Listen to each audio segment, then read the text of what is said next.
Bhagavad Gita chapter 1 श्लोक 31। निमितानि च पश्यामि विपरीतानि केशव, न च श्रेयो न पश्यामि हत्वा स्वजन माहवे। अर्जुन कृष्ण को बोलते हैं, हे केशव, मैं लक्षणों को भी विपरीत ही देख रहा हूं और युद्ध में स्वजनों को मारकर लाभ भी नहीं दिख रहा है। अभी यहाँ पे अर्जुन कृष्ण को बोलते हैं कि केशव, मैं लक्षणों शगुनों को भी विपरीत अपोजिट देख रहा हूं। मतलब हम जब भी कोई काम करने जाते हैं तो जितना ज्यादा उत्साह होता है, हम मोटिवेटेड रहते हैं, खुश रहते हैं, तो वो काम के सक्सेस होने के चांसेस ज्यादा रहते हैं। पर जितना ही ज्यादा हमें डाउट होता है काम करने के पहले, तो उतना ही वो काम करने के चांसेस कम हो जाते हैं, वो काम सक्सेस होने के चांसेस कम हो जाते हैं। तो अर्जुन भी यहाँ कृष्ण को बोलते हैं कि मैं शगुनों, मतलब जब कुछ अच्छा चीज, जैसे बोलते हैं कि ये एग्जाम देने के पहले घी शक्कर खा लो तो अच्छा शगुन होता है।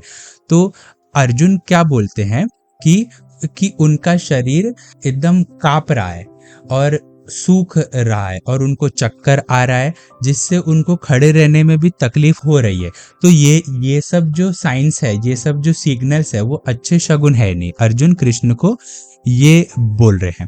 और इसके अलावा वो ये बोलते हैं कि असमय ग्रहण लगना, मतलब बिना किसी टाइमिंग के, जैसे जब ग्रहण लगता है तो हमें पहले से ही मालूम रहता है कि इस टाइम पे ग्रहण होगा, बट असमय ग्रहण मतलब कोई फिक्स टाइम नहीं है और अचानक में ही ग्रहण लग रहा था। महाभारत युद्ध के पहले बिना किसी टाइमिंग के ग्रहण लग रहा था और वहां पे भूकंप भी आ रहा था और जो एनिमल्स थे, जो बर्ड्स थे, वो लोग भी चिल्ला रहे थे। अर्जुन बोलता है कि ये सब चीजें अच्छे शगुन है नहीं, और वो ये बोलता है कि युद्ध में, वॉर में अपने फैमिली मेंबर्स को मारकर उसे युद्ध में कोई भी प्रॉफिट नजर नहीं आ रहा है, क्योंकि अगर उसने मार दिया युद्ध में अपने फैमिली मेंबर्स को तो उसे हेल में ही जाना पड़ेगा, उसे नरक में ही जाना पड़ेगा। तो इसमें उसको कोई प्रॉफिट नजर नहीं आ रहा है, क्योंकि अगर वो जीत भी गए, अगर उनको राज्य मिल भी गया, तो भी बिना फैमिली मेंबर्स के रह के फायदा क्या है। घर सूना सूना रहेगा और उन पर लोग बोलेंगे भी, उन पर एक दाग भी लग जाएगा कि उन्होंने अपने भाई को मार दिया, अपने दादा को मार दिया। तो अर्जुन यही बोलते हैं कि उनको इसमें कुछ प्रॉफिट, कुछ लाभ नजर नहीं आ रहा है युद्ध में अपने स्वजनों, अपने फैमिली मेंबर्स को मारकर।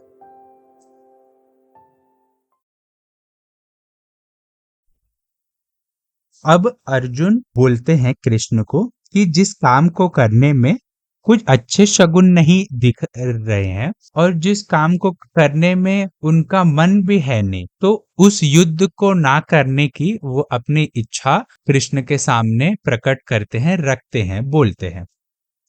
भगवद गीता चैप्टर 1 श्लोक 32। न कांक्षये विजयम कृष्णम न च राज्यम सुखानि च, किम नो राज्ये न गोविंदम किम भोगे जीवितेन वा। अर्जुन बोले, हे कृष्ण, मैं न तो विजय चाहता हूँ, न राज्य चाहता हूँ और न सुखों को ही चाहता हूँ। हे गोविंद, हम लोगों को राज्य से क्या लाभ, भोगों से क्या लाभ, अथवा जीने से भी क्या लाभ। अर्जुन यहाँ कृष्ण को क्वेश्चन पूछ रहे हैं। पहले तो वो कृष्ण को बोलते हैं कि मैं न तो विजय चाहता हूँ, उनको जीतना है नहीं, वो ये बोलते हैं। न राज्य चाहता हूँ, न मुझे राज्य भी नहीं चाहिए, मुझे किंगडम भी नहीं चाहिए, और न तो मैं सुखों को ही चाहता हूँ, वो ये बोलते हैं कि मुझे सुख भी नहीं चाहिए। हे गोविंद, वो कृष्ण को प्यार से गोविंद बोलते हैं। हे गोविंद, हम लोगों को राज्य से क्या लाभ। वो कृष्ण को पूछते हैं कि हम लोगों को अगर किंगडम मिल गया, इनको मारकर, सामने वाले पक्ष को, अपने स्वजनों, अपने फैमिली मेंबर्स को मारकर अगर हमें राज्य भी मिल गया, तो उससे क्या लाभ, क्या फायदा, अथवा जीने से भी क्या लाभ। उसके बाद अगर उनको राज्य मिल भी गया तो फिर जीने से क्या लाभ, अगर वो अपने फैमिली मेंबर्स को मार देंगे। तो अर्जुन के मन में जो डाउट है, जो क्वेश्चंस है, वो यहाँ पे श्लोक में वो कृष्ण से पूछते हैं। भगवद गीता चैप्टर 1 श्लोक 33। येषा मते कांक्षितं नो राज्यं भोगा सुखानि च त इमेव स्थिता युद्धे प्राणास्तत्वा धनानि च। जिनके लिए हमारी राज्य, भोग और सुख की इच्छा है, वह ही यह सब अपने प्राणों की और धन की आशा का त्याग करके युद्ध में खड़े हैं। यहाँ पे अर्जुन सोचते हैं कि मान ले कि अगर हमारी विजय भी हो जाए, हम जीत भी गए और हम पृथ्वी पर राज भी कर रहे हैं, हमारा पृथ्वी पर पूरा अधिकार हो जाएगा और फिर जब हमको राज्य मिल जाएगा तो हमें बहुत तरह के सुख मिलेंगे, हम बहुत खुश हो जाएंगे। पर मैं इनमें से कुछ भी नहीं चाहता। मतलब मुझे विजय भी नहीं चाहिए, मुझे जीतना भी नहीं है, मुझे राज्य भी नहीं चाहिए और मुझे सुख की भी कामना नहीं है। मतलब मुझे सुख भी नहीं चाहिए, क्योंकि हमें राज्य, सुख और भोग जो भी चीज है वो हम खुद के लिए करते हैं, पर हम अपने फैमिली मेंबर, स्वजनों के लिए भी करते हैं, अपने फैमिली के लिए भी करते हैं। जैसे कि हमारे बेटे हो गए, हमारे दादा हो गए, इन सबको सुख पहुंचे इसलिए हम करते हैं। हम ज्यादा सैलरी के पीछे लोग जाते हैं ताकि उनकी सैलरी बढ़े, तो वो सैलरी इसलिए बढ़े कि उनका भी हो और उनके फैमिली मेंबर्स को भी सुख पहुंचे। अगर उनका सैलरी ज्यादा होगा तो उनके फैमिली मेंबर्स के लिए वो बहुत सारी चीजें कर पाएंगे जो वो अभी नहीं कर पा रहे हैं। अपने बेटे के लिए कर पाएंगे, अपनी वाइफ के लिए कर पाएंगे, तो वो ये सब सोच के करते हैं। तो अर्जुन ये सोचते हैं अगर फैमिली मेंबर्स ही नहीं रहेंगे तो ये सब सुख हासिल करके भी मुझे क्या फायदा, क्योंकि हम जिनके लिए करेंगे वो ही नहीं रहेंगे तो वो धन का, वो पैसे का, वो सुख, वो आराम, वो बहुत बड़े महल का क्या ही फायदा। अर्जुन यहाँ कृष्ण को क्वेश्चन पूछते हैं और वो ये बोलते हैं कि हमको जिसके लिए ये सब करना है, राज्य चाहिए, सुख चाहिए, ज्यादा पैसा चाहिए, धन चाहिए, बड़ा घर चाहिए, वो ही अपना सब धन, सब इच्छा, सब छोड़ के हमारे सामने युद्ध के लिए खड़े हैं, हमसे फाइट करने के लिए, वही हमारे सामने युद्ध करने के लिए खड़े हैं।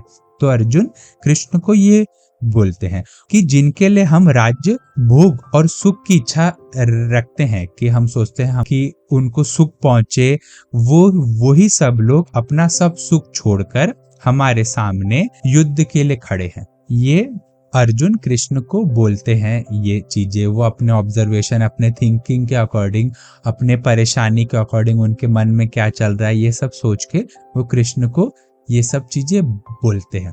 तो अभी हम यहाँ पे अगर ऑब्जर्व करें तो कृष्ण यहाँ पे चुपचाप सुन रहे हैं। मतलब हम 4-5 श्लोक से देख रहे हैं प्रीवियस कि अर्जुन क्वेश्चन पूछ रहे हैं, उनके मन में जो है वो बोल रहे हैं, जो भी टेंशन हो रहा है वो बोल रहे हैं, जो क्वेश्चन है वो पूछ रहे हैं। तो इस टाइम पे कृष्ण शांत है, चुप है। तो हमको भी ऐसा ही करना चाहिए हमारे लाइफ में कि अगर कोई बोल रहा है, किसी को कुछ प्रॉब्लम है, कुछ परेशानी है, मन में कुछ टेंशन है, कुछ चिंता है, कुछ डाउट है, तो अगर वो बोल रहा है तो हमको उसको ही वहां पे ब्रेक करके फटाफट बोलना नहीं स्टार्ट करना चाहिए। हमको उसका पहले सुनना चाहिए, उसके प्रॉब्लम को पूरे सुनने चाहिए, एनालाइज करना चाहिए, समझना चाहिए कि उसके मन में क्या है और उसके क्या क्या क्वेश्चन है, क्या क्या वो सोच रहा है, तभी हम बेटर उसका आंसर दे पाएंगे। उसने आधा बोला और अगर हम भी वो आधा सुन के फटाफट रिप्लाई करना चालू कर दिए तो हमारा जो आउटपुट रहेगा वो भी प्रॉपर नहीं रहेगा उसके अकॉर्डिंग। तो हमको प्रॉपर सुनना चाहिए। तो कृष्ण यहाँ पे चुपचाप सुन रहे हैं, तो वो भी हमको कृष्ण से सीखना चाहिए कि कैसे लोगों की बातें चुपचाप रह के सीखे, समझे शांति से, फिर बाद में सोच समझ के आंसर करे।